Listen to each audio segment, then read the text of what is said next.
दोस्तों, भारत आज जिस रफ्तार से खेलों में आगे बढ़ रहा है, उसे देखते हुए ये विश्वास और भी दृढ़ हो जाता है कि चाहे 2036 के ओलंपिक गेम्स हो या 2030 के कॉमनवेल्थ गेम्स हो, इन सब में भारत न केवल भाग लेगा बल्कि विश्व पटल पर नए कीर्तिमान भी रचेगा। पिछले संस्करण में हमने देखा कि कैसे गुजरात ने बिलियर्ड्स, एथलेटिक्स जैसे खेलों में अपना इतिहास रचा।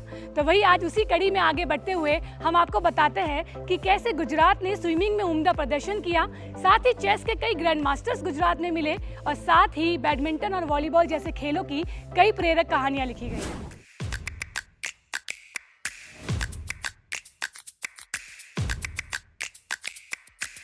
करंट के विरुद्ध कई किलोमीटर तक तैरना सुनने में जितना रोमांचक लगता है, करने में उतना ही मुश्किल है। गुजरात के 16 साल के युवा सुफियान शेख ने ये कर दिखाया था। गुजरात की लहरों से निकली ये कहानी केवल तैराकी की नहीं, बल्कि हिम्मत, अनुशासन और जीत की अनंत डुबकियों की कहानी है।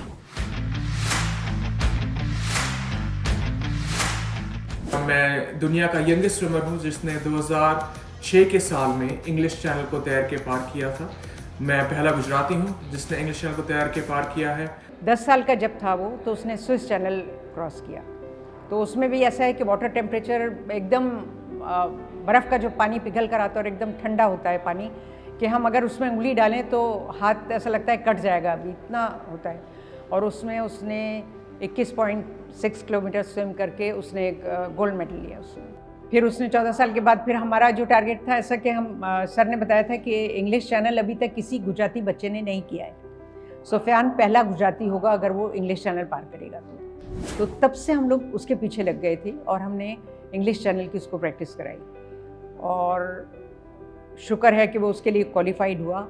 और सुफियान ने जब इंग्लिश चैनल पार किया है, तो हमारे यहाँ इंडिया में बहुत सारे लोगों ने इंग्लिश चैनल किया है, लेकिन सब ने 28 साल, 30 साल, 32 साल, 35 साल ऐसे इतने यंग एज में, यानी 16 इयर्स में इंग्लिश चैनल पार करके नॉन स्टॉप 12 घंटे नॉन स्टॉप स्विमिंग करके एक रिकॉर्ड बनाया। English Channel is very difficult madam, because it is 36 kilometre and इसमें क्या है, करंट्स का ऊपर डिपेंड्स है and water temperature is 17 degree, तो it is too cold water. और इसमें जेली फिश ये वगैरह आती है, तो उसमें से बाहर निकलना is very difficult. Some time you can cross in 8 hours, some time it will take 12 hours, 16 hour, इतना टाइम लगता है कभी, क्योंकि सम टाइम करंट अगेंस्ट आ जाता है। जब करंट अगेंस्ट आता है तुम 1 घंटा तक स्विमिंग करते रहो, आपको ये पोल ही दिखाई देगा, ऐसा होता है। तो ये करंट्स के अगेंस्ट में कैसे ले जाना है उसका कोच गाइड करता है, और इसकी वजह से आप you can cross the English. It is very difficult. और गुजरात के स्विमर ने जो किया है, सुफियान शेख और वंदिता धारे, it is creditable for our. उस लाइन पे गुजरात से सुफियान शेख ने भी इंग्लिश चैनल पार करके दिखाया। मुझे लगता है कि किसी भी स्विमर के लिए इससे बड़ी कोई उपलब्धि हो ही नहीं सकती। हम लोग ने स्विमिंग उसका स्टार्ट किया तब तो is a long distance swimmer, 800 1500 metre swimming करता था, पर मुझे लगा कि उसमें पावर बहुत है, उसमें एंड्योरेंस ज़्यादा है। तो at that time we are practising in Vidyapith, तो हम लोग ऑफ टाइम में 4 घंटा, 6 घंटा, 8 घंटा, 10 घंटा नॉन स्टॉप स्विमिंग किया है उसने। तो इसकी वजह से वो एंड्योरेंस की वजह से इंग्लिश चैनल क्रॉस किया है। दोस्तों ने, रिलेटिव ने मन्नतें मानी, तब जाके 8 साल के बाद सुफियान हमारे घर पैदा हुआ। और जब पैदा हुआ तो मेरा एक ही बच्चा है, और समंदर में जब जाता हूँ और जब वो साइन करनी पड़ती है वहाँ पे, उसकी माँ जब साइन करती है कि any loss of your body part के योर लाइफ गॉन, समझो साग मच्छी खा गई या समंदर में गुम हो गया, समंदर में डेथ हो गई, तो हम रिस्पॉन्सिबल नहीं है। इतना रिस्क लेकर के उसकी माँ जब उसको समंदर में लेके जाती थी तो रोंगटे खड़े हो जाते थे हमारे। सुफियान और उसकी मम्मी तो वहाँ होते थे जब वो स्विमिंग करता था। उस वक़्त मोबाइल भी नहीं हुआ करते थे। मैं अपने घर में बैठे बैठे खुदा के सामने रोते रोते हमेशा एक ही दुआ करता था कि मेरे बच्चे की हिफाजत करना, उसकी माँ की हिफाजत करना। तो मेरे ऑपरेशन के 3 हफ्ते बाद जो है मैं स्विमिंग पूल गया, और मैंने जो है सबसे पहले जब छलांग लगाई स्विमिंग पूल में, तो मेरी जो नी जो है वो पूरी तरह से मैंने जो है उसको बंद कर लिया था, जिसकी वजह से मुझे काफ़ी स्ट्रेन पड़ा अपनी नी पे। पर जो है मैंने धीरे धीरे स्विमिंग करनी शुरू की। पहले मैंने 15 मिनट स्विमिंग की, फिर आधे घंटे स्विमिंग की, फिर 1 घंटे स्विमिंग की। मैं पहली बार पानी में गया तब तो मैं सिर्फ 1 घंटे स्विमिंग कर पाया था, क्योंकि जो है मैं यूज्ड टू हो रहा था जो पानी का जो टेम्परेचर था, उसका बहाव कैसा है उसके हिसाब से। फिर धीरे धीरे करके जो है मैंने 1 महीने के अंदर अंदर जो है 1 घंटे से शुरू करके मैंने जो है नॉन स्टॉप 9 घंटे 10 घंटे स्विमिंग करना शुरू किया। तो तब जाके उन्हें इस बात का पता चला कि नहीं, ये वाकई ही जो है स्विमिंग कर सकते हैं और सीरियसली लेते हैं जो है इस क्रॉसिंग को। तो वो मेरी प्रिपरेशन थी। 3 महीने पहले जब मेरा ऑपरेशन हुआ था, उसके बाद जो है मैंने स्लोली स्टडली जब अपनी प्रिपरेशन की, तो ऑब्वियसली काफ़ी डिफ़िकल्ट थी और फिर इंग्लिश चैनल को मैंने तैर के पार किया। ये सब मैं अपनी आंखों से बोट में देख रही होती थी, क्योंकि मैं साथ में चल रही होती थी उसकी, और मैं हमेशा अपना फ्लैग पकड़ के बैठी रहती थी और मैं सुफियान को इंस्पायर करती रहती थी, क्योंकि इतनी लंबी स्विमिंग 8 घंटे 10 घंटे 12 घंटे करना और उसमें अकेले करते रहना बस, तो उसको मोटिवेट करना पड़ता था कि इसके आपको फ्लैग की खातिर आपको ये करना है, आपको इंडिया का नाम रोशन करना है। ये कह कर ही हमेशा मैंने उसको प्रैक्टिस कराई है। स्पेन से स्विमिंग करता हुआ मोरक्को जाकर टच किया है और उसमें 128 साल के रिकॉर्ड में सुफियान का 12वां नंबर है फास्ट करने वालों में। 3 घंटे 40 मिनट में उसने पूरा किया। क्योंकि आपको लगेगा कि वेव उसको ऐसा धक्का मार रही है पीछे, लेकिन वो ऊपर से उछल के जा रहा है। वो 12 घंटे 18 घंटे 20 घंटे नॉन स्टॉप स्विमिंग करना आएगा, और स्पेन से शुरू हुआ तो मोरक्को में ख़त्म करना आएगा, लंदन से शुरू हुआ तो फ्रांस में ख़त्म करना आएगा। It is very very difficult. और जो डिस्कवरी में हम देखते हैं शार्क और वेल मच्छियों को जो नज़र आती है हमें झुंड के साथ में, ऐसे झुंडों में से सुफियान पास हुआ आएगा। इंग्लिश चैनल का सक्सेसफुल रेशिया ये है कि 100 लोग अटेम्प्ट करते हैं तो 7% सिर्फ सक्सेस होते हैं, यानी 100 में से 7 लोग सक्सेस होते हैं और 2 की डेथ होती है। तो स्विमिंग में कई नाम जो है वो गुजरात का नाम रोशन किया। एक नाम और भी आता है जो 90s में था, Farnaz engineer. She was also a very good swimmer, जिसने स्टेट और नेशनल लेवल पे बहुत अच्छा प्रदर्शन किया था। जब हम लोग स्विमिंग कर रहे हैं तो एक ही स्विमिंग पूल था, जनरल मेंबर टाइम में स्विमिंग करने का मिल रहा था, प्रॉपर कोच नहीं मिलते थे, वो सब बहुत प्रॉब्लम था। और इसमें भी हम इतना करके भी हम लोग नेशनल इंटरनेशनल तक पहुँचे। तो अभी इतना फैसिलिटी है, you can see the 50 metre pool only for the training programme. तो अभी अपने बच्चे नेशनल इंटरनेशनल लेवल पे पहुँचे। इसका रीज़न यही है कि गुजरात में अभी एवरी एरिया में स्विमिंग पूल बन गया है और ओलंपिक साइज स्विमिंग पूल बन गया है, और ट्रेनिंग का प्रोग्राम भी चल रहा है अच्छी तरह से। गवर्नमेंट का सपोर्ट भी है, क्योंकि खेल महाकुंभ के बाद गुजरात का स्पोर्ट्स ऊपर आ रहा है। अभी खेलो इंडिया भी स्टार्ट हुआ है, इसकी वजह से नेशनल इंटरनेशनल लेवल पे अपने स्विमर बहुत अच्छा परफॉर्मेंस कर रहे हैं। चेस का नाम सुनते ही प्रज्ञानंदा और गोकुले जैसे नाम हर युवा की जुबान पर हैं, पर इतिहास में इसी खेल के एक सितारे का नाम भी दर्ज है। भारत के 11वें और गुजरात के पहले ग्रैंड मास्टर तेजस बाकरे, जिनकी खेल की ओपनिंग रणनीतियाँ हो, खेल का संतुलन हो या माइंड आइडियाज, केवल जीत को लक्ष्य नहीं बल्कि आदत बनाते थे।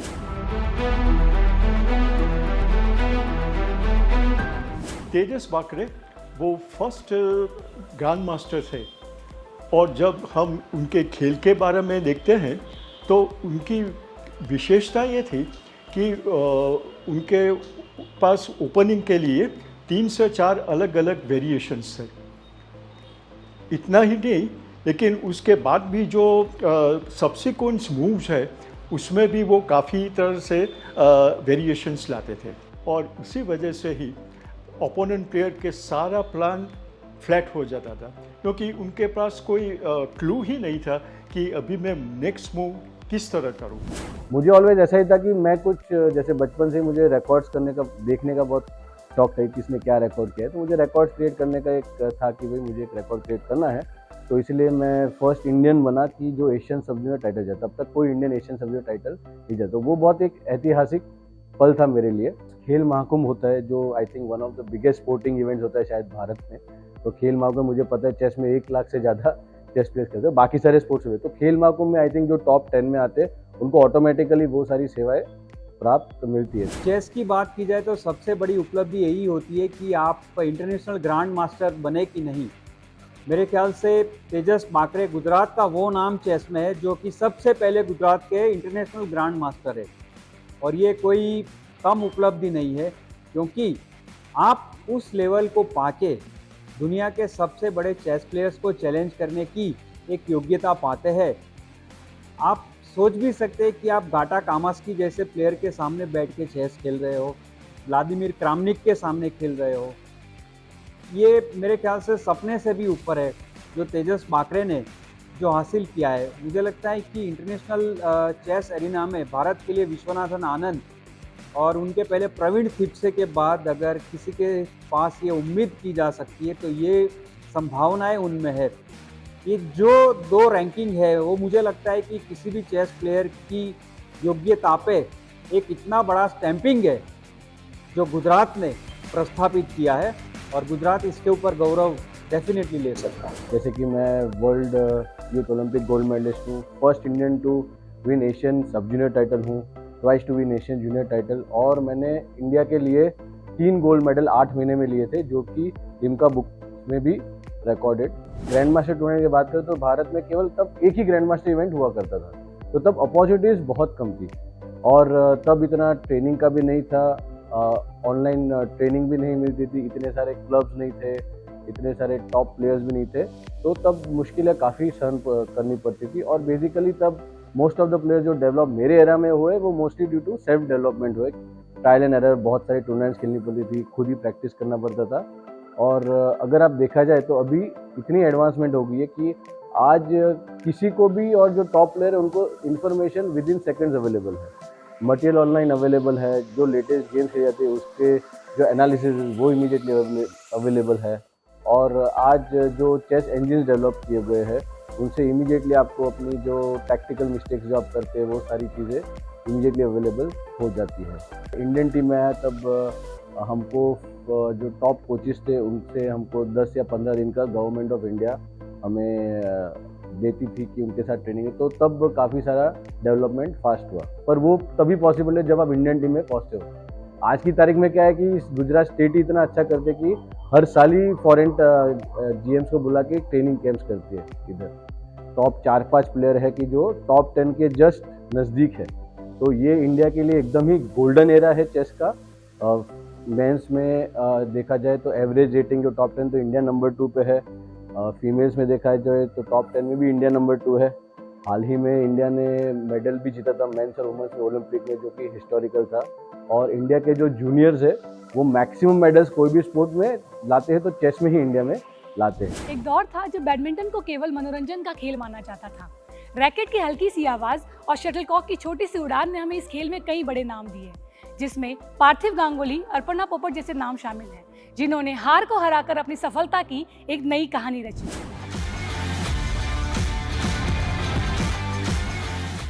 मुझे बताते हुए काफ़ी प्राउड फील हो रहा है कि 35 से 40 साल पहले हमारे गुजरात के पार्थो गांगुली करके प्लेयर है, पार्थो गांगुली, जो JSFC बड़ौदा में जॉब करते हैं, नाउ इज़ रिटायर्ड। उन्होंने नेशनल और इंटरनेशनल लेवल पे काफ़ी अच्छा नाम किया है, और उस टाइम पे वो थॉमस कप और उबेर कप इंडिया की तरफ रिप्रेजेंट किया था। गुजरात गवर्नमेंट अर्जुन अवार्ड से उसको नवाजा गया था उनको। In badminton fraternity in national circuit also कि Partho Ganguly he is the fittest player in the India. वो अपनी फिटनेस से बहुत जाने जाते थे, उनका फिटनेस लेवल बहुत अच्छा था, तो जब भी उन्होंने मैचेस जीती है अपने फिटनेस पे जीती है। पार्थो गांगुली वो भारत के सबसे फिट प्लेयर्स है, और डबल्स में जो इन्होंने खेल का प्रदर्शन किया था उसमें फोरहैंड और बैकहैंड दोनों में उनकी मास्टरी थी, और उनकी ये फिटनेस और क्लास और टैलेंट की वजह से इन्होंने 4 बार नेशनल चैम्पियंस डबल्स में हुए थे। पिछले 10-12 साल से जो मैंने देखा है, एक तस्नीम मीर करके है, वो जूनियर में वर्ल्ड नंबर 1 रही है, और काफ़ी अच्छा अचीवमेंट है हमारे गुजरात के लिए जो वर्ल्ड नंबर 1 बनी है। आर्यमन टंडन जो बहुत अच्छा कर रहे हैं, जिन्होंने अभी रिसेंटली बेंगलोर के अंदर एक सीनियर नेशनल रैंकिंग के अंदर उन्होंने नेशनल चैम्पियन हुए हैं।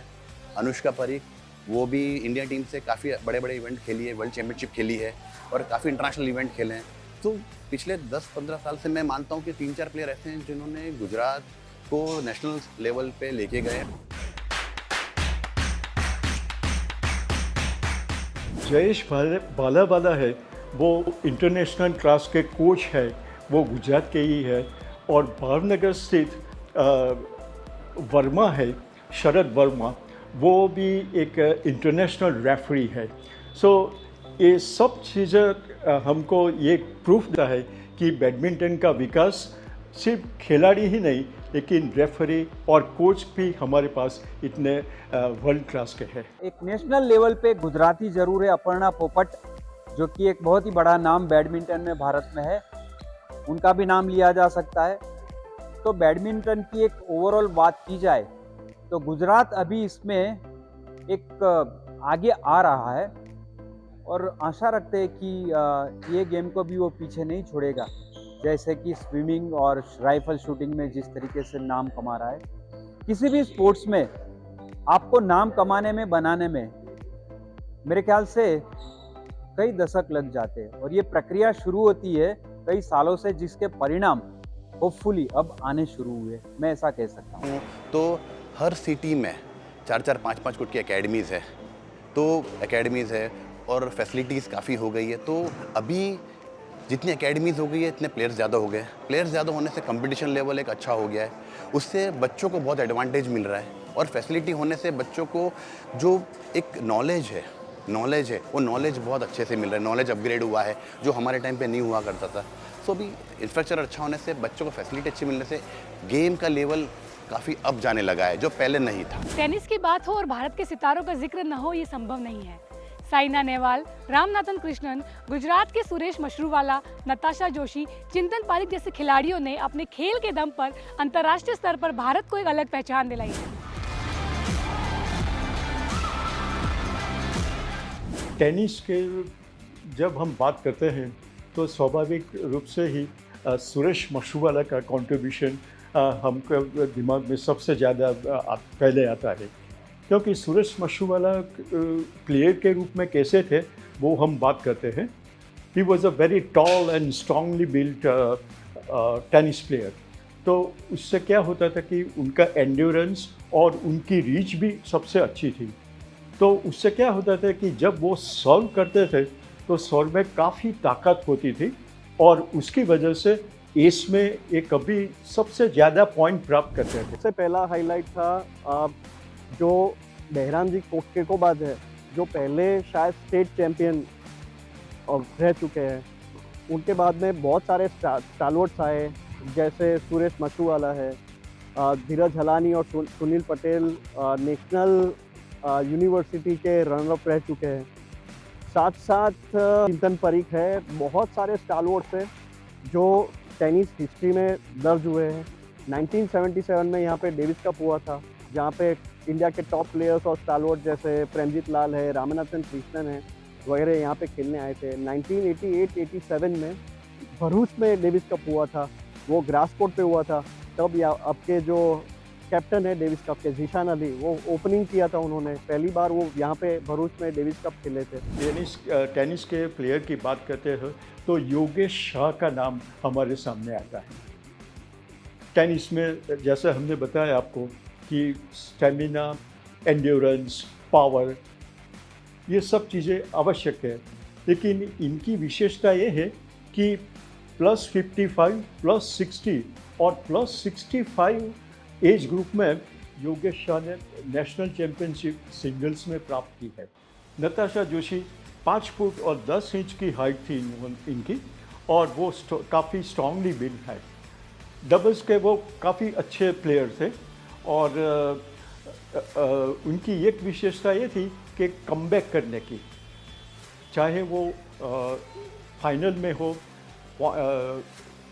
या कोई टूर्नामेंट की फाइनल में हो, और उसी वक्त जब वो ट्रेल बिहाइंड करते थे और ऐसा किसने में सोचा भी नहीं होता कि वो चैम्पियनशिप प्राप्त करेंगे। तब से लेके चालू हुआ मनीषा मेहता, उसके बाद वैदिक मुंशा है जो पहले मेल बने, उसके बाद अंकिता रैना है अब से लेके। तो she is prominent sports person and she has played lot of grand slam, she has represented India in lot of tournaments abroad and she is bringing lot of laurels अपने लिए, एशियन के लिए लॉरेल्स ला रही है। तो तब से लेके अब तक there has been lot of change हुए। गुजरात अकेला स्टेट है जो पिछले कई साल से एटलीस्ट एक प्लेयर को ग्रैंड स्लैम या जूनियर ग्रैंड स्लैम में भेज रहे हैं। गुजरात में टेनिस लास्ट 30-34 ईयर्स में तो बहुत चेंजेस आए हैं, आसमान ज़मीन का फ़र्क पड़ गया है। एक तो हम लोग उस वक्त जब खेलते थे तो क्ले कोर्ट थे, क्ले कोर्ट भी नहीं थे, काउडंग कोर्ट थे। तो हम काउडंग कोर्ट पे खेलना चालू किया।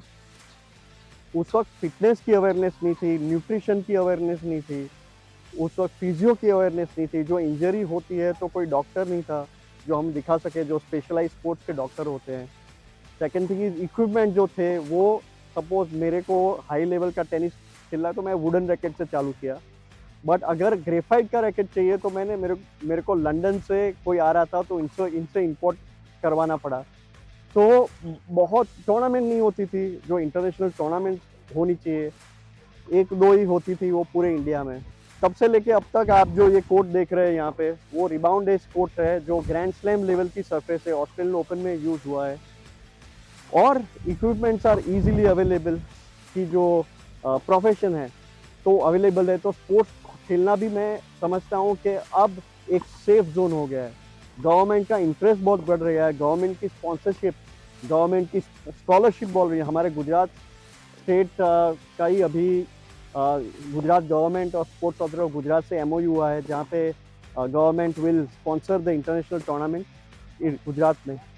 साथ साथ प्लेयर्स जो है जो आगे जा रहे हैं वो, उनको भी अभी स्पोर्ट्स अथॉरिटी ऑफ गुजरात शक्ति दूत के अंदर स्कॉलरशिप दे रही है, तो बहुत फ़ायदा है। तो अभी जो स्पोर्ट्स जो ओवरऑल जो खेलना है वो बहुत सेफ हो गया है और बहुत फ्रूटफुल हो गया है। 1990 का समय, वॉलीबॉल में राजा थी किंजलवाला और वाला सिस्टर्स, जिन्होंने अपने खेल के दम पर न केवल गुजरात की बल्कि भारत देश भर की सभी महिलाओं को एक नया आत्मसम्मान दिया।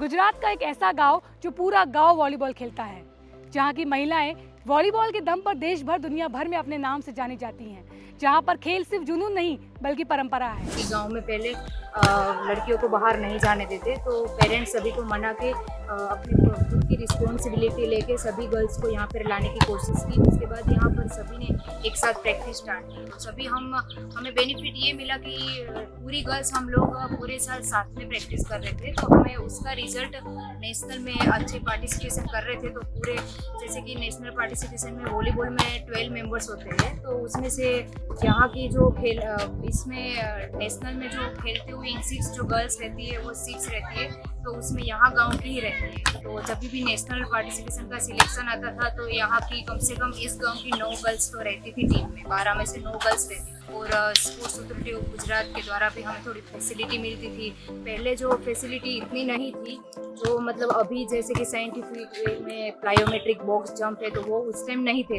जब हम पत्थर पे जंप कर रहे थे। तो उस हालत में हमने प्रैक्टिस करके इतना अचीवमेंट किया, धीरे धीरे नेशनल में पार्टिसिपेट और उसमें मेडल लाए। पहले एक ज़माना था जब हमारी वॉलीबॉल की टीम एक सेट क्या, एक राउंड क्या, एक सेट भी नहीं जीत सकती थी, लेकिन आज आई am proud of my girls कि हमारी गुजरात की लड़कियां पूरे हिंदुस्तान में चैंपियन हैं।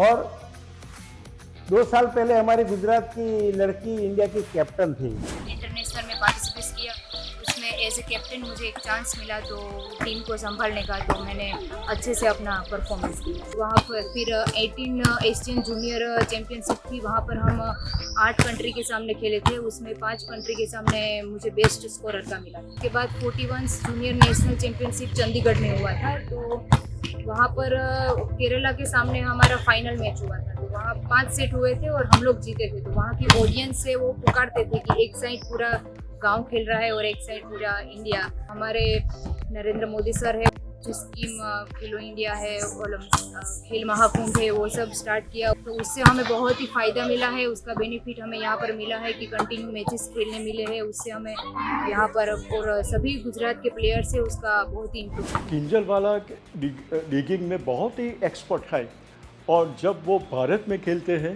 तो डिगिंग का यूज़ करते हैं, और जब वो विदेश में भारत का प्रतिनिधित्व वॉलीबॉल में करते हैं तो स्पाइकर के फॉर्म में वो खेलते हैं। चेतना वाला और किंजन वाला दोनों सिस्टर्स क्या खेलती है, आप उनको खेलने देखो तो लगेगा as if boys are playing. इतना पावर है उनके हाथ में, technically they are very sound and I am proud of them.